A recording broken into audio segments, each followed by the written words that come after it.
Hello student, आज के इस वीडियो में बात करेंगे एलआर सर्किट में। और एलआर सर्किट में हम लोग दो चीज़ों की स्टडी करते हैं, growth of current and decay of current. तो पहला हम लोग देख रहे हैं growth of current in LR circuit. तो इसके लिए हमारे पास एक रेजिस्टेंस आर होता है और एल इंडक्टेंस वाली एक कॉइल होती है जो कि नेग्लिजिबल रेजिस्टेंस की है। इनको सीरीज़ में कनेक्ट करके एक टू वे की है ना, यहाँ पे ये टू वे की है, यहाँ पे मैंने लाइन ड्रॉ कर दी है। और कोस हम लोग एक ईएमएफ ई या एप्सिलॉन दोनों में से किसी एक को नाम देना है आपको, आपकी बुक में जो हो उसके अकॉर्डिंग के साथ में कनेक्ट कर देते हैं। अब सबसे पहले हम लोगों ने यहाँ पे ए पे एक प्लग इंसर्ट किया या की को प्रेस किया, या यूँ समझ ले कि इसको कनेक्ट किया सर्किट को।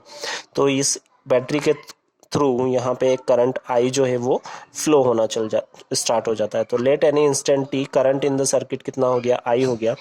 अब ये जो करंट आई फ्लो होता है यहाँ पे, तो इस रेजिस्टेंस में जब करंट फ्लो होगा तो इसके जो टर्मिनल है इन पे एक पोटेंशियल डिफरेंस डेवलप हो जाता है ओम्स लॉ के अकॉर्डिंग। वो ये मैंने यहाँ पे लिख दिया है, V equals to I R. अब जब ये करंट आगे फ्लो होता है तो देखिए यहाँ पे जो है ये कॉइल है, इसके आसपास यहाँ पे मैग्नेटिक फील्ड जो है वो डेवलप हो जाती है। ठीक है, इस तरीके से करंट इंक्रीज होगा तो मैग्नेटिक फील्ड भी इंक्रीज होगी, और करंट डिक्रीज होगा तो मैग्नेटिक फील्ड भी क्या हो जाएगी, डिक्रीज हो जाएगी। फिर करंट इंक्रीज होगा तो फिर इंक्रीज होगी और फिर डिक्रीज होगी। तो हमारे पास में एक Faraday law of electromagnetic induction होता है कि अगर फ्लक्स में चेंज हो रहा है तो एक ईएमएफ इंड्यूस हो जाता है। ठीक है, आपने कितना ईएमएफ लगाया है, ई, और एक ईएमएफ कौन सा इंड्यूस हो गया है, ई। तो ये इंड्यूस ईएमएफ के कारण यहाँ पे जो ये करंट फ्लो होता है, ये करंट फ्लो जो है इंक्रीज होगा तो इसको इंक्रीज नहीं होने देगा, और अगर ये करंट जो है डिक्रीज हो रहा है तो ये इंड्यूस ईएमएफ इस करंट को डिक्रीज नहीं होने देता है। तो यहाँ पे हम लोगों ने लिखा है E equals to minus L D I by D T, जो कि क्या है, इफेक्टिव ईएमएफ है। आपने कितना अप्लाई किया है, ई। चेंज इन करंट, ये जो करंट आई है इसमें चेंज आएगा in the circuit due to induce in the coil. ये कॉइल में ईएमएफ इंड्यूस होता है, इसके कारण यहाँ पे करंट भी इंड्यूस हो जाता है। ये करंट जो है इसको इंक्रीज नहीं होने देता है अगर ये इंक्रीज हो रहा है, और यहाँ जो इंड्यूस करंट हुआ है वो इसको डिक्रीज नहीं होने देगा अगर ये डिक्रीज हो रहा है। तो वो कितना होता है, minus L D I by D T होता है।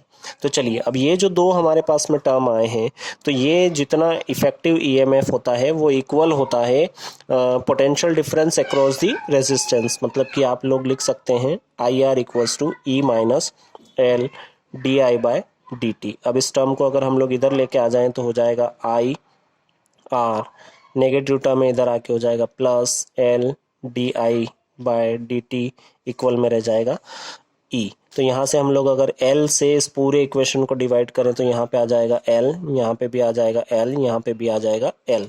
तो इस तरीके से ये हमारे पास में नया इक्वेशन क्या बन जाएगा, L से L कैंसिल, तो ये बच गया क्या, D I by D T plus यहाँ पे बचेगा R by L I is equals to E by L. तो ये हमारे पास में एक डिफरेंशियल इक्वेशन हो गया है।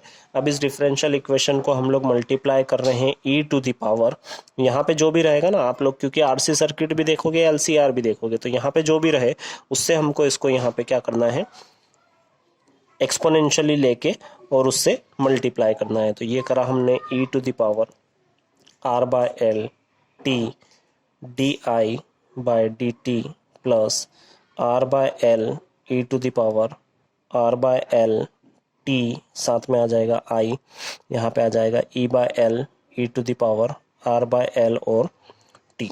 ठीक है, अब इसको हम लोगों को सिंप्लीफाई करना है। एक्चुअली ये क्या है, ये डिफरेंशियल फॉर्म है। अगर हम लोग डी बाय डी टी करें, किसका करें, डी बाय डी टी हम लोग करें अगर I E to the power R by L और टी का, ठीक है, तो हमको ये पूरा यहाँ से आंसर मिलेगा। देखें कैसे मिलेगा, कि इसको हम लोग फर्स्ट फंक्शन बोल देंगे और इसको हम लोग सेकंड फंक्शन बोलेंगे। चलिए, इसको फर्स्ट बोल दिया और इसको क्या बोल दिया, सेकंड फंक्शन बोल दिया। तो first function as it is, ये देख रहा है ना, एज इट इज डिफरेंशियल करते हैं सेकंड का D I by D T, plus second function as it is. Second function कौन सा है हमारा, आई, तो ये रहा यहाँ पे आई एज इट इज, और डिफरेंशियल करते हैं एक्सपोनेंशियल का, तो एक्सपोनेंशियल का डिफरेंशियल करेंगे तो एज इट इज। और फिर ये जो पावर बनी हुई है, इस पावर को जब डिफरेंशिएट करेंगे हम लोग, तो देखिए आर बाय एल तो एज इट इज आ जाएगा, और टी को डिफरेंशिएट करेंगे तो कितना आ जाएगा, 1 आ जाएगा। ठीक है, तो इस तरीके से ये हमारे पास में एक मैथमेटिकल फॉर्म आ गया है, मतलब कि इसका शॉर्ट फॉर्म है, ये समझ लीजिए आप, E by L E to the power R by L और साथ में क्या आ गया, टी आ गया। क्योंकि हम लोगों को देखिए इसमें जब हम लोग करंट इंक्रीज हो रहा है तो हमको क्या फाइंड करना है, करंट की वैल्यू फाइंड करना है। तो देखिए ये रहा यहाँ पे करंट, तो हम लोगों को यहाँ से डिफरेंशिएशन हटाना पड़ेगा, तो हम इसको क्या कर देते हैं, इंटीग्रेट। ऑन इंटीग्रेटिंग तो ये कैंसिल हो जाएगा, डिफरेंशियल और इंटीग्रेशन, तो यहाँ से बचेगा आर बाय एल और साथ में आ जाएगा टी। इधर आ जाएगा, इंटीग्रेट करेंगे हम लोग तो E by L E to the power R by L T, और यहाँ पे इंटीग्रेशन लगा देता हूँ मैं, और यहाँ पे प्लस में आ जाएगा एक कांस्टेंट हमारे पास में ए, क्योंकि इंटीग्रेशन की हमारे पास में लिमिट नहीं है। जहाँ पे ए जो है क्या है, कांस्टेंट ऑफ इंटीग्रेशन है। चलिए अब इसको थोड़ा सा सिंप्लीफाई कर ले हम लोग, यहाँ पे साथ में आ जाएगा डी टी भी आ जाएगा, इंटीग्रेट कर रहे हैं इसलिए। तो ये बनेगा क्या हमारे पास में, I E to the power R by L T is equals to E by L, है ना। तो ई बाय एल टाइम्स इसको इंटीग्रेट करते हैं तो भी यही आ जाता है आंसर, आर बाय एल और साथ में टी, ठीक है। और उसके बाद में अगर हम लोग जो पावर होती है उसको डिफ्रेंशिएट करते हैं, डी बाय डी टी करते हैं, तो आर बाय एल और ये आ गया टी, प्लस में क्या रहा ए। तो देखिए ये तो कांस्टेंट है तो ये तो बाहर आ जाएंगे, टी को डिफ्रेंशिएट करोगे टी के रिस्पेक्ट में तो ये कितना बच जाएगा, 1 बन जाएगा। देखिए ये एल है, अपॉन में भी एल है, तो एल से एल कैंसिल हो गया, तो क्या बचा, A I E to the power R by L T is equals to, यहाँ पे बचा है ई, अपॉन में आ गया R, E to the power बच गया है आर बाय एल साथ में टी, और एक कांस्टेंट हमारे पास में आया है ए। अब इस कांस्टेंट की वैल्यू हम लोगों को फाइंड करनी है, तो कांस्टेंट की वैल्यू फाइंड करने के लिए अगर हम लोग इनिशियल कंडीशन देखें, मतलब जब हम लोगों ने सर्किट को चार्ज ही नहीं किया था तो सर्किट में जो करंट था वो कितना था, 0 इनिशियली, है ना। करंट कितना था, 0 था जब हम लोगों ने प्लग इंसर्ट नहीं किया था। अब देखिए ये जो आई की वैल्यू 0 है यहाँ पे प्लेस करें तो ये 0, तो ये पूरा टर्म क्या हो जाएगा, 0 हो जाएगा। Is equals to E by R E to the power 8 T equals to 0, मतलब जब हम लोगों ने पिन प्लग इंसर्ट नहीं किया था तो करंट कितना था, 0। यहाँ पे हम लोगों ने 0 रखा, ई टू द पावर कितना हो गया, 0। तो ये 0 है ई टू द पावर, मतलब इसका आंसर कितना आ गया, 1 आ गया। तो यहाँ पे क्या मिला हमको, ए। तो ए की वैल्यू मतलब ये जो पूरा है ये कहाँ चला जाएगा, उस तरफ। तो ए की वैल्यू हमको कितनी मिली, माइनस ई बाय आर। ये वैल्यू यहाँ पे इस इक्वेशन में हम लोग प्लेस कर देते हैं। तो देखिए ये क्या है, I E to the power R by L T is equals to E by R E to the power R by L T, और यहाँ पे प्लस ए की जगह पे हमने माइनस ई बाय आर जो की वैल्यू लेके आए हैं वो रखी है हम लोगों ने यहाँ पे। अब देखिए यहाँ पे ये टर्म जो है ये कॉमन निकल जाएगा, तो ये हो गया ई बाय आर इज साथ में आ जाएगा यहाँ पे ब्रैकेट में E to the power R by L T, और माइनस में कितना बच जाएगा, 1 बच जाएगा, ठीक है। क्योंकि हमको करंट की वैल्यू फाइंड करना है तो करंट कितना लेके आए हम, मैं फिर से यहाँ पे एक बार मैं ये इक्वेशन लिख रहा हूँ।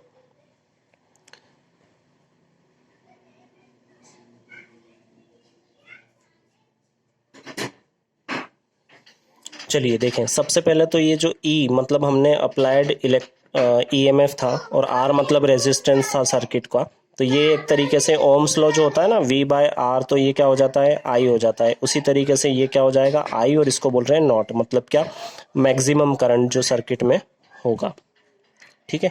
तो इस प्लेस पे क्या आ जाएगा, आई नॉट आ जाएगा। 1 मिनट खोल रहा हूँ मैं। चलिए तो अब हम लोगों को क्योंकि आई की वैल्यू फाइंड करना है तो इस पूरे को यहाँ से हटाना है, तो इससे इसी को डिवाइड कर देते हैं। तो E to the power R by L T से डिवाइड कर दिया पूरे इक्वेशन को यहाँ पे, तो ये कैंसिल हो गया। यहाँ से क्या बच जाएगा, आई, ये बच जाएगा आई नॉट। यहाँ पे अपॉन में भी क्या आ जाएगा, E to the power R by L से, तो ये कैंसिल हो जाएगा। तो यहाँ क्या बच गया, 1। यहाँ पे बचेगा E to the power R by L T, है ना, क्योंकि 2 टर्म है यहाँ पे इसलिए अलग अलग डिवाइड करा हम लोगों ने।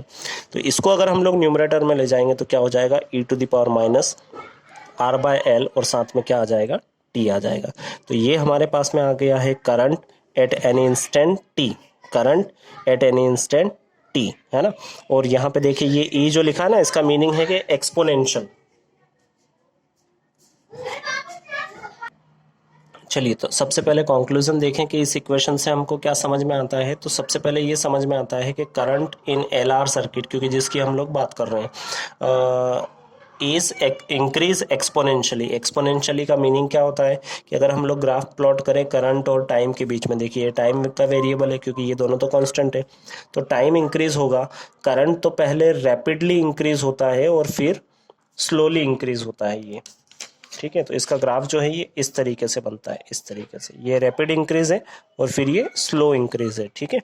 दूसरा अगर कंक्लूजन अगर हम लोग देखें तो ये जो करंट आई है इसको मैक्सिमम होने के लिए, आई नॉट क्या था, मैक्सिमम करंट था, ठीक है। तो आई को current through the LR circuit is maximum, लेकिन ये कब होगा, जब टी इक्वल्स टू कितना हो, इन्फिनिटी। देखिए ये t की वैल्यू इन्फिनिटी होगी, तो e to the power infinity मतलब क्या हो जाता है, जीरो हो जाता है। तो ये जब जीरो हो जाएगा, है ना, तो ये पूरा खत्म हो जाएगा टर्म। तो यहाँ से i इक्वल्स टू क्या हो जाएगा, i हो जाएगा। तो अगर एल आर सर्किट है और उसमें करंट को मैक्सिमम होने में कितना टाइम लगता है, इन्फिनाइट टाइम लगेगा। थर्ड कंक्लूजन देखें अगर इस इक्वेशन में, ये जो यहाँ पे r बाय एल है, हम इसको क्या बोल रहे हैं, dimension of l by r, ठीक है। इसका रिवर्स ले रहे, रेसिप्रोकल ले रहे, बराबर होगी डायमेंशन ऑफ t की जो डायमेंशन होगी वही डायमेंशन किसकी होगी, l बाय r की। तो l बाय r भी क्या हो गया, टाइम कांस्टेंट हो गया एक तरीके से, जिसको हमने नाम क्या दे दिया, लेमड़ा। तो इस इक्वेशन में अगर हम लोग इसको सब्सटीट्यूट करें तो ये हो जाएगा I naught 1 minus E to the power, ये t न्यूमरेटर में आ जाएगा और अपॉन में आ जाएगा लेमड़ा। देखिए यहाँ पे r बाय एल है, लेकिन हम लोग किसकी वैल्यू रख रहे हैं, l बाय r की। मतलब अगर हम लोग r बाय एल लिखेंगे तो वो क्या हो जाएगा, 1 बाय लेमड़ा हो जाएगा, और ये वैल्यू यहाँ पे इस इक्वेशन में हमने सब्सटीट्यूट कर दी, ठीक है। तो अब अगर हम लोग time t equals to lambda ले लें, ठीक है, हमने क्या ले लिया, t equals to lambda, therefore i equals to I naught, और ये 1 माइनस, यहाँ पे देखिए ये t और ये लेमड़ा दोनों इक्वल हो गए, तो यहाँ से आंसर कितना आ जाएगा हमारे पास में, 1, ये नेगेटिव आएगा, है ना, e to the power minus 1। अगर हम लोग e की वैल्यू रखें 1 अपॉन ई की, ये क्योंकि माइनस है तो इसको हम लोग क्या लिख सकते हैं, 1 अपॉन ई, और 1 अपॉन ई की वैल्यू कितनी होती है, 1 अपॉन 2.718, ये e की वैल्यू रख रहे हैं। और इस पूरे की वैल्यू कितनी हो जाएगी, यहाँ से अगर हम लोग इसको डिवाइड करें तो वो होगी 0.368, ये वैल्यू यहाँ पे रखें, i equals to I naught 1 minus 0.368, तो हमको यहाँ से आंसर क्या मिलेगा, i equals to 0.632 I naught. अब देखिए ये कब मिला हम लोगों को, जब हमने t इक्वल्स टू कितना रखा, लेमड़ा, और लेमड़ा क्या था, टाइम कांस्टेंट। तो टाइम कांस्टेंट को क्या डिफाइन कर सकते हैं हम लोग, time constant of circuit containing l and r is that time, है ना, इन विच करंट, ये जो i लिया हमने, current i in the circuit is increase, है ना, फ्रॉम 0 टू 0.632, या फिर इसको हम लोग कहते हैं 63.2%, ठीक है। इसको अगर कन्वर्ट करेंगे, इट्स मैक्सिमम करंट, ये मैक्सिमम करंट की जो भी वैल्यू होगी उसका 0.63 टाइम्स इंक्रीज हो जाएगा, कौन, करंट। तो उसी टाइम को क्या कहेंगे हम लोग, टाइम कांस्टेंट लेमड़ा। अब आप लोग फोर्थ जो है उसको भी डिराइव कर सकते हैं, जो कि है टाइम डेरिवेटिव ऑफ करंट। यहाँ से d बाई डी टी और i की वैल्यू आपको यहाँ पे रखनी है, जो कि है I naught 1 minus E to the power minus r by L और साथ में t। इसको डिफ्रेंशिएट करके आप लोग ग्रोथ ऑफ करंट निकाल सकते हैं, rate of growth of current, जो कि आती है finally r by L I naught minus I. और ये कैसी होती है ग्रोथ, एक्सपोनेंशियली, मतलब कि टाइम इंक्रीज हो रहा है तो करंट पहले बहुत तेजी से इंक्रीज होगा, फिर स्लोली इंक्रीज होगा। और इसको मैक्सिमम करंट होने में कितना टाइम लगता है, इन्फिनाइट। ये हम लोग ऊपर समझ चुके हैं। वीडियो अच्छा लगा हो लाइक शेयर सब्सक्राइब करें। डीके ऑफ करंट के लिए अगले वीडियो में देखेंगे। धन्यवाद।